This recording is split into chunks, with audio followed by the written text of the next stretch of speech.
അപ്പം എനിക്കെതിരെ ഒരു വീഡിയോ എന്തായാലും പോവാൻ തീരുമാനിച്ചു. വിഷമമുള്ളോടെ വിഷമം. ഹലോ ഗൈസ്, അങ്ങനെ വിഷമമുള്ള കാര്യമാണ്. നമ്മളെ സങ്കടപ്പുണ്ട്, വിഷമമുണ്ട്. അപ്പം അങ്ങനെ കിച്ചു അങ്ങനെ പോവാൻ തീരുമാനിച്ചിട്ടുണ്ട്. നാട്ടുകാർ പറഞ്ഞ് കമന്റ് വഴിയിൽ പറഞ്ഞു അങ്ങനെ കിച്ചു അങ്ങനെ ഒടുവിൽ പോവാൻ തീരുമാനിച്ചു. വിഷമമുള്ള ആളെല്ലാം വിഷമം മാറട്ടെ. എന്റെ കിച്ചു ഞാൻ ഒരു കാര്യം ചോട്ടെ, എനിക്ക് തോന്നിയിട്ടുണ്ടെങ്കിൽ എനിക്ക് പോവാം. ഓക്കെ, അല്ലാണ്ട് ഹാറ്റേഴ്സിലും പറഞ്ഞ് ഉള്ള കമന്റ് വഴിയിലും പറഞ്ഞിട്ട് കേട്ടിട്ട് പോകേണ്ട ആവശ്യമില്ല. എനിക്ക് മനസ്സിലൊരു ഇത്തിരി സ്നേഹം ഉണ്ടെങ്കിൽ എനിക്ക് കാണാൻ പോവാം. ഓക്കെ, അല്ലാണ്ട് ബാക്കിയുള്ളാക്ക് പോയിട്ട് കാണാൻ പോയിട്ട് അതിനൊരു അർത്ഥമില്ല. കിച്ചു മനസ്സിലായോ? ഒരർത്ഥം ഇല്ല. എന്റെ സ്വന്തം അമ്മയില്ലെങ്കിൽ എന്നെ എടുത്ത് നോക്കിയൊരു അമ്മയെന്നത്, അമ്മേന്റെ വില എനിക്ക് എന്തെന്ന് എനിക്ക് അറിയില്ലെങ്കിൽ ഉണ്ടല്ലോ, പറഞ്ഞിട്ട് കാര്യമില്ല കിച്ചു. അത് ഇന്നു കുറെ ചീത്ത പറഞ്ഞിട്ടുണ്ട്. വേറ്റേഴ്സിന് മുമ്പിൽ പറയാൻ ഇട്ടുകൊടുത്ത കുറേ ആൾക്കാരുണ്ടോ, കുറേ അങ്ങനെ ഇട്ടുകൊടുത്തിട്ടുണ്ടെങ്കിൽ അത് പറയുന്ന അമ്മയുടെ വില എനിക്ക് കിട്ടിയിട്ടില്ല ബ്രോ. എൻ്റെ 2ാമത്തെ വയസ്സിൽ എൻ്റെ സ്വന്തം അമ്മ എന്നെ ഇട്ടിട്ട് പോയതാണ്. പിന്നെ അതിൻ്റെ ഇടയ്ക്ക് ഞാൻ ലൈഫ് സ്റ്റോറിയിൽ കുറേ കാര്യങ്ങളും പറഞ്ഞിട്ടുണ്ട്. പിന്നെ ഇപ്പോൾ ഉള്ള അമ്മ സാധനം ഞാൻ കാണിച്ചു തരാം.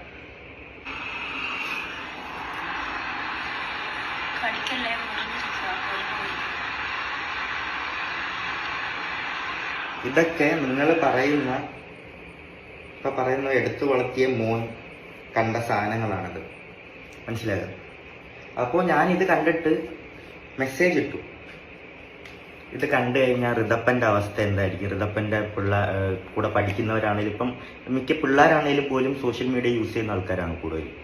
അപ്പം അതുവരെ കാണുന്നതായിരിക്കും. അപ്പം അവനെങ്ങനെ ഫേസ് ചെയ്യും എന്നുള്ള കാര്യം ഞാൻ അമ്മയെടുത്ത് പറഞ്ഞു. അപ്പോൾ അമ്മ എനിക്ക് തന്ന റിപ്ലൈ, ഞാൻ ചെയ്തതിൽ എനിക്ക് മോശമായിട്ടൊന്നും തോന്നുന്നില്ല, എനിക്ക് അതിൽ നിന്ന് 2.5 ലക്ഷം രൂപ 3 ലക്ഷം രൂപ കിട്ടുന്നുണ്ട്. ഞാനൊന്നും തിരിച്ച് റിപ്ലൈ എടുക്കാൻ പോയില്ല. ഞാൻ അവിടെ വെച്ചിട്ട് ക്ലോസ് ചെയ്തു ആ ചാപ്റ്റർ, മനസ്സിലായി? അപ്പം ബ്രോ പറഞ്ഞ പോലെ എനിക്കൊരു അമ്മയുടെ വില എന്താണെന്ന് മനസ്സിലായിട്ടില്ല. പക്ഷെ സ്നേഹത്തിന്റെ വില എനിക്കറിയാം. എനിക്കത് പറയണമെന്ന് തോന്നി. വീഡിയോ കണ്ടപ്പോൾ എനിക്കതൊന്നും തോന്നി കേട്ടാ. പിന്നെ ഞാൻ കോട്ടയത്ത് പോയി ഞാൻ ഋതപ്പനെ കണ്ടു. ഋതപ്പന് വേണ്ടിയിട്ടുള്ള കാര്യങ്ങൾ എന്നെ കൊണ്ട് ചെയ്യാൻ പറ്റുന്ന രീതിയിൽ അവനെ ഹാപ്പി ആക്കി ഞാൻ തിരിച്ചു വന്നു. അമ്മേനെ കാണാൻ പറ്റിയില്ല. അമ്മേനെ കാണാൻ ഇപ്പം പറ്റില്ല, ആശുപത്രി എന്നുള്ള രീതിയിൽ പറഞ്ഞു. ആശുപത്രി പോയാലും കാണാൻ പറ്റത്തില്ല എന്ന് പറഞ്ഞു.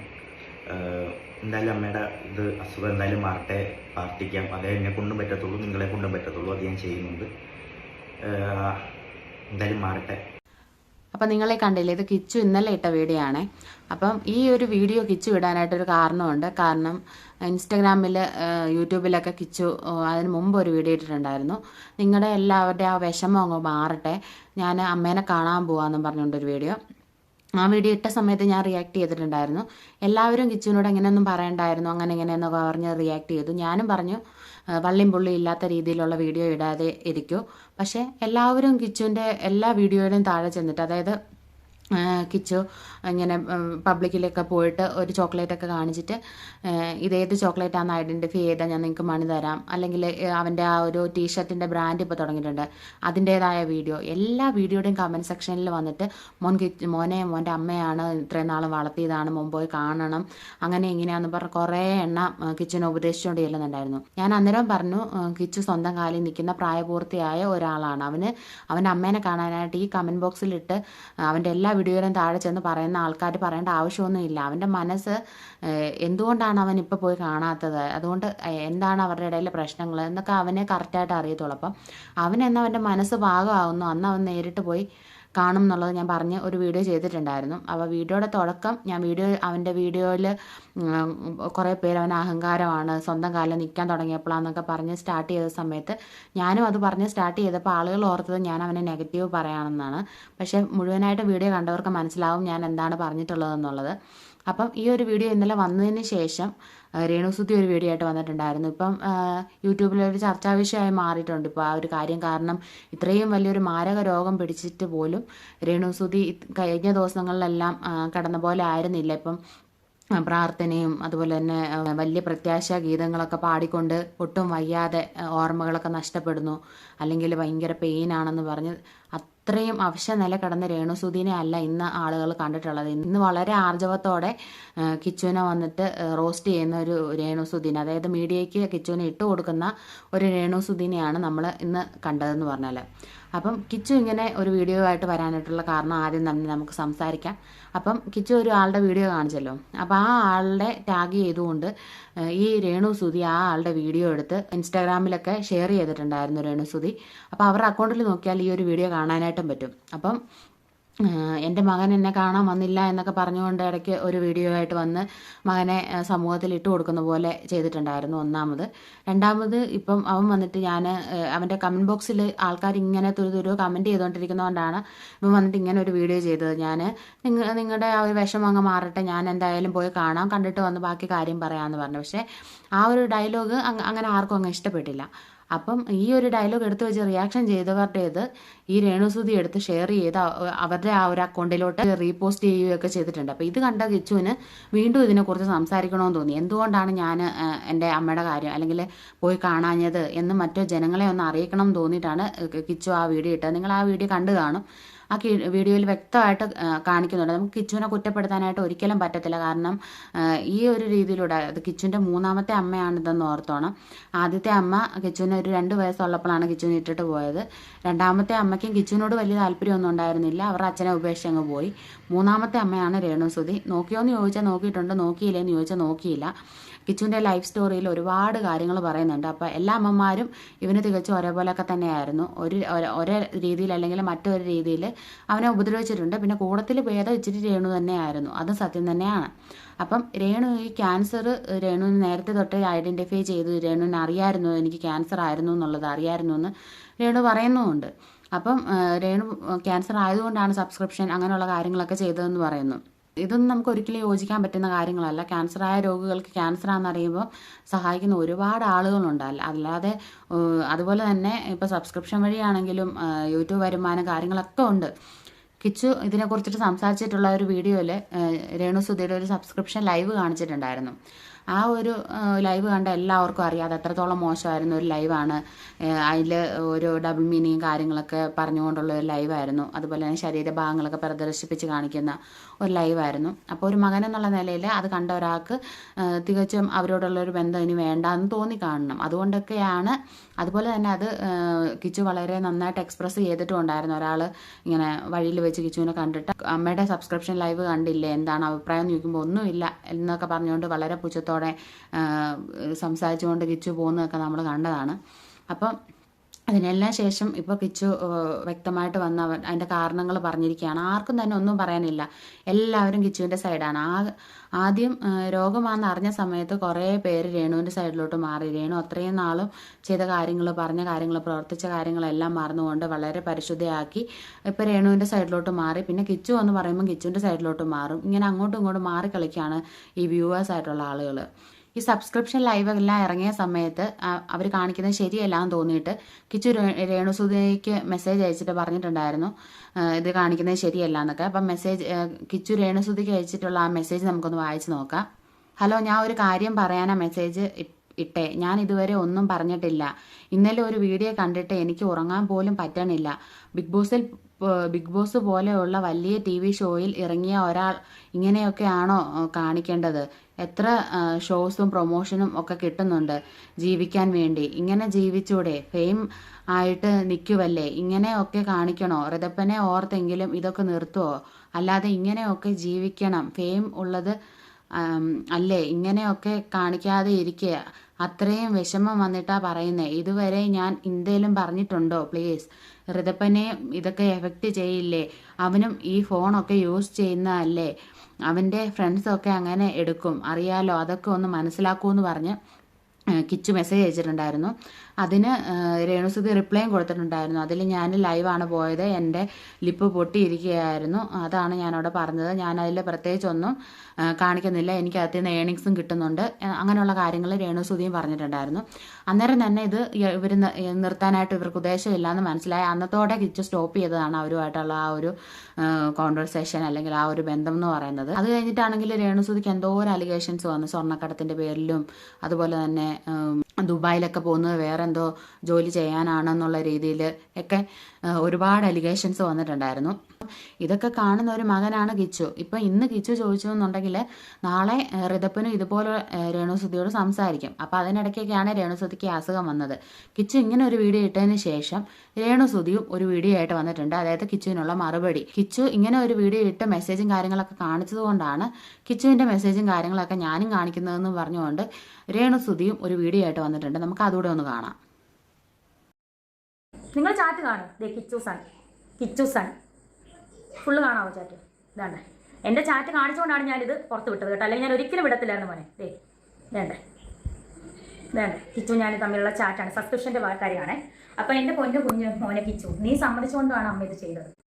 നിങ്ങൾ ചാറ്റ് കാണും. ദേ കിച്ചു സൺ ഫുള്ള് കാണാമോ ചാറ്റ്?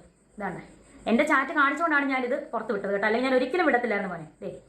വേണ്ടേ കിച്ചു ഞാൻ തമ്മിലുള്ള ചാറ്റാണ്, സബ്സ്ക്രിപ്ഷൻ്റെ കാര്യമാണേ. അപ്പോൾ എൻ്റെ പൊന്നു കുഞ്ഞ് മോനെ കിച്ചു, നീ സമ്മതിച്ചുകൊണ്ടാണ് അമ്മ ഇത് ചെയ്തത്. പിന്നെ മോൻ ഗുഡെന്ന് പറഞ്ഞുകൊണ്ടാണ് മോൻ അന്ന് എന്നോട് പറയാനേ അമ്മേ അത് വേണ്ട കേട്ടോ എന്ന് പറയാൻ അമ്മ ഇത് ചെയ്യത്തില്ലായിരുന്നു മോനെ. മോൻ ഗുഡ് നന്നായി എന്ന് പറഞ്ഞുകൊണ്ട് മാത്രമാണ് ഞാനിത് ചെയ്തത്. തുടങ്ങി അന്നാണെന്ന് നിങ്ങൾ ഓർത്തോണം. എൻ്റെ തുടങ്ങി അന്ന് 500 സബ് കഴിഞ്ഞോട്ടോ. അപ്പോൾ കിച്ചു എന്താ എന്നോട് പറഞ്ഞ മറുപടി? നിങ്ങൾ മേലെ ഇത് ചെയ്യരുതെന്നല്ല പറഞ്ഞത്, നിങ്ങൾ ഇനി ഇത് ഒരിക്കലും ചെയ്യരുതെന്ന് കിച്ചു അന്ന് എന്നോട് പറയുമായിരുന്നെങ്കിൽ മോനെ കിച്ചു അമ്മ സബ്സ്ക്രിപ്ഷൻ തുടങ്ങത്തില്ലായിരുന്നു. പക്ഷെ മോൻ എന്നാ പറഞ്ഞെന്നറിയോ? ഗുഡെന്ന്. അതിനുശേഷം ഞാൻ പറഞ്ഞ 600 കഴിഞ്ഞു, 150 രൂപയാണ്. അപ്പം കിച്ചു പറയാ 150. നിങ്ങൾ കണ്ടോ? എന്നെ വെറുതെ വിട് കിച്ചു എന്നെ വെറുതെ വിട്. പിന്നെ നമുക്ക് രണ്ടുപേർക്കും അറിയുന്ന പല കാര്യങ്ങളുണ്ട് അല്ലേ കിച്ചു? നിനക്ക് ആ കുഞ്ഞിനോട് ഒരു തൊള്ളി സ്നേഹം ഉണ്ടായിരുന്നെങ്കിൽ നീ ഇത്രയും വരുമാനം നിനക്ക് കിട്ടുന്നുണ്ടല്ലോ, നീ 1 രൂപയ്ക്ക് ഒരു മുട്ടായി നീ അവന് മേടിച്ചു കൊടുത്തോ? നിന്റെ അനിയനല്ലേ? അപ്പോൾ രേണുവിൻ്റെ ഭാഗത്തുനിന്നും കുറേ കാര്യങ്ങൾ പറയുന്നുണ്ട്. ഇതിൽ രേണു 1-2 കാര്യങ്ങൾ പറയാൻ നമുക്ക് ഒട്ടും യോജിക്കാൻ പറ്റാത്ത കാര്യമാണ്. ഋതപ്പൻ്റെ കാര്യം പറയുന്നുണ്ട്. ഋതപ്പന് നീ ഒരു മുട്ടായിയെങ്കിലും മേടിച്ചു കൊടുത്തു. നമ്മൾ പല പ്രാവശ്യമായിട്ട് കണ്ടിട്ടുണ്ട് ഋതപ്പനെ മോളിലും മറ്റുള്ളിടത്തൊക്കെ കൊണ്ടുപോയി അവന് ഇഷ്ടമുള്ള സാധനങ്ങൾ മേടിച്ചു കൊടുക്കുന്നു, ഫുഡ് മേടിച്ചു കൊടുക്കുന്നു. ഇതൊന്നും ഒരു മുട്ടായിനേക്കാളും വില കുറഞ്ഞ സാധനങ്ങളാണോ രേണു? അപ്പം രേണു എന്താണ് അവനിൽ നിന്ന് പ്രതീക്ഷിക്കുന്നത്? അവൻ നിങ്ങൾക്ക് കുറേ കൊട്ട കണക്കിന് കൊണ്ടു തരണം എന്നാണോ? ഇപ്പം എന്താ പറയുക, കുറേ കാശായിട്ട് കൊണ്ടു തരണം എന്നാണോ? സ്വന്തം കാലിൽ നിൽക്കുമല്ലേ? പലപ്പോഴായിട്ട് രേണുസുതി പറയുന്നത് കേട്ടിട്ടുണ്ട്, നീ സ്വന്തം കാലിൽ നിൽക്കുകയല്ലേ, നീ ഞങ്ങൾക്കൊരു 10 പൈസ തന്നിട്ടുണ്ടോ, നിന്നോട് ഞാൻ വാങ്ങിച്ചിട്ടുണ്ടോ, നീ എൻ്റെ കയ്യിൽ നിന്ന് വാങ്ങിച്ചിട്ടല്ലേ ഉള്ളൂ എന്നുള്ളത്. അതുപോലെ തന്നെയാണ് രേണുസുതി അവനും കൂടെ അവകാശപ്പെട്ട ഒരു വീട്ടിൽ അല്ലെങ്കിൽ രേണുസുതിക്ക് എന്തെങ്കിലും കിട്ടിയിട്ടുണ്ടെങ്കിൽ അത് സുധിയുടെ പേരിൽ എന്തെങ്കിലും കിട്ടിയിട്ടുണ്ടെങ്കിൽ അത് അവനും കൂടെ അവകാശപ്പെട്ട സാധനങ്ങളായിരുന്നു കിട്ടിയിട്ടുള്ളത്. പലരും നിങ്ങളെ സഹായിച്ചിട്ടുണ്ട്. ആ ഒരു പങ്കിൽ നിന്നുള്ളൊരു ഓഹരി മാത്രമാണ് നിങ്ങൾ ഇത്രയും നാൾ അവന് കൊടുത്തിട്ടുള്ളത്. അതും ചെറിയ രീതിയിൽ ചെറിയൊരു തുകകൾ നമ്മൾ യൂട്യൂബിലൊക്കെ കണ്ടതായിരുന്നു, എത്രത്തോളം വലിയ തുകകളാണ് നിങ്ങൾ കൊടുത്തിട്ടുണ്ടെന്നുള്ളത്. ഇപ്പം ഒരിടത്തു നിന്ന് ഒരാൾ നിങ്ങൾക്ക് ഒരു 50,000 1 ലക്ഷം രൂപ കിട്ടുമ്പോൾ നിങ്ങൾ അതിൽ നിന്ന് ഒരു 10, 200, 500 അവന് കൊടുക്കുന്നതാണോ ഈ വലിയൊരു കണക്കിൽ നിങ്ങൾ പറയുന്നത്? നിങ്ങൾ അതിലും കൂടുതൽ എമൗണ്ടുകൾ അവർക്ക് കൊടുത്തിട്ടുണ്ടായിരിക്കും. അത് നിങ്ങളുടെ കടമയാണ്. അപ്പം അവന് നിങ്ങളോടൊന്നും ചോദിച്ചു വരുന്നില്ലല്ലോ. ഇപ്പം അവൻ സ്വന്തം കാലിൽ നിൽക്കുന്നു. ഇപ്പം നിങ്ങളോട് അവൻ എന്തെങ്കിലും ചോദിച്ചു വരുന്നുണ്ടോ? അതുപോലെ തന്നെ നിങ്ങളൊരു അസുഖത്തിൽ കിടക്കുന്ന ഒരു സ്ത്രീ, അപ്പം നിങ്ങൾക്ക് എത്രയും പെട്ടെന്ന് ഭേദമാവട്ടെ, അല്ലെങ്കിൽ നിങ്ങൾ എന്തൊക്കെ കാണിച്ചാലും നിങ്ങൾക്ക് ഭേദമാവട്ടെ, കുറയട്ടെ എന്ന് തന്നെയാണ് അവൻ്റെയും പ്രാർത്ഥന, നമ്മുടെ എല്ലാവരുടെയും പ്രാർത്ഥന, പെട്ടെന്ന് മാറി വരട്ടെ എന്ന്. പക്ഷേ നിങ്ങൾ ഈ ഒരു അസുഖത്തിലായിരിക്കുമ്പോൾ നിങ്ങൾക്കൊരു മാറ്റം വന്ന് കാണും എന്നൊക്കെ പ്രതീക്ഷിച്ചവർക്ക് നേരെ വിപരീതമായിട്ടാണ് നിങ്ങൾ ഓരോ കാര്യങ്ങൾ കാണിച്ചു കൂട്ടുന്നത്. കാരണം നിങ്ങൾക്ക് ഇപ്പം പറയുന്ന കാര്യങ്ങളൊക്കെ ഇത്രയും നാൾ ഒട്ടും വയ്യാതിരുന്ന സ്ത്രീ ചാടി എണീറ്റ് വളരെ ആർജവത്തോടെ, അപ്പം ഈ ഇത്രയും ദിവസം ചെയ്തതെല്ലാം അഭിനയമായിരുന്നു എന്നൊക്കെ ആളുകൾ ചിന്തിക്കത്തക്ക രീതിയിലാണ് നിങ്ങളിപ്പോൾ പെരുമാറിക്കൊണ്ടിരിക്കുന്നത്. അതുപോലെ തന്നെ സബ്സ്ക്രിപ്ഷൻ ആണെങ്കിലും കിച്ചുവിനോട് ചോദിച്ചിട്ടാണ് ചെയ്തതെന്ന് പറയുന്നു. കിച്ചുവിന് അറിയത്തില്ലായിരുന്നു, നിങ്ങൾ പാട്ടും പാടി റീൽസും കളിച്ചൊക്കെ അതിൽ ഇടുന്ന സമയത്ത് കിച്ചുവിന് അറിയത്തില്ലായിരുന്നു ഇതൊരു സബ്സ്ക്രിപ്ഷൻ ലൈവിലോട്ട് പോയി നിങ്ങൾ ആ തരത്തിലോട്ടുള്ള വീഡിയോസൊക്കെ കാണിക്കും എന്നുള്ളത് അവനറിയത്തില്ലായിരുന്നു. അതുകൊണ്ടാണ് അന്ന് അവന് നല്ല കാര്യം എന്നൊക്കെ പറഞ്ഞ് നിങ്ങളെ എൻകറേജ് ചെയ്തത്. അതുപോലെ തന്നെ ഇന്ന് വരെയും അവൻ തന്നെ അവൻ്റെ മെസ്സേജിൽ പറയുന്നുണ്ട്, ഞാൻ ഇതുവരെ നിങ്ങളോടൊരു കാര്യം ആവശ്യപ്പെട്ടിട്ടില്ലല്ലോ എന്ന്. എന്നിട്ട് നിങ്ങളോട് അത് സ്റ്റോപ്പ് ചെയ്യാൻ പറഞ്ഞ സമയത്ത് നിങ്ങൾ സ്റ്റോപ്പ് ചെയ്തില്ലല്ലോ. അപ്പം അന്ന് പറഞ്ഞ് എനിക്ക് പൈസ കിട്ടുന്നുണ്ട്, ഞാനതിൽ മോശമായിട്ടൊന്നും കാണിക്കുന്നില്ല എന്ന് നിങ്ങൾ അവന് റിപ്ലൈയും കൊടുത്തു. അപ്പോൾ ഇതും പൊക്കി പിടിച്ചുകൊണ്ട് ഇപ്പോൾ വരേണ്ട ഒരു കാര്യമില്ല. അതുപോലെ തന്നെ ഭീഷണി, ഇതൊന്നും നമുക്ക് അംഗീകരിച്ചു കൊടുക്കാൻ പറ്റുന്ന കാര്യമല്ല. നിങ്ങൾ പറയുന്ന പോലെ ഈ കണ്ട പോലീസ് സ്റ്റേഷനിലെല്ലാം ചെന്ന് ചോദിക്കുമ്പോൾ ഇവൻ്റെ ലൈഫ് സ്റ്റോറിൽ പറഞ്ഞ പോലെ പണ്ട് മയക്കുമരുന്നിനൊക്കെ ഡ്രഗ്സിനൊക്കെ ഇവൻ ഇച്ചിരി അടിമയായിട്ടുണ്ടായിരുന്നത് തുറന്ന് പറഞ്ഞിട്ടുള്ള കാര്യമാണ്. അപ്പം ആ സമയത്ത് ഇവൻ അങ്ങനെ ചെയ്തിട്ടുണ്ടോ എന്നുണ്ടെങ്കിൽ അതിനുള്ള സാഹചര്യം കാര്യങ്ങളെല്ലാം വ്യക്തമായിട്ട് പറഞ്ഞിട്ടുണ്ട്. അപ്പം അതിൽ നിന്നൊരു മാറ്റം വന്ന് നല്ല രീതിയിൽ ഇപ്പോൾ അവൻ ജീവിക്കുന്നുണ്ടോ?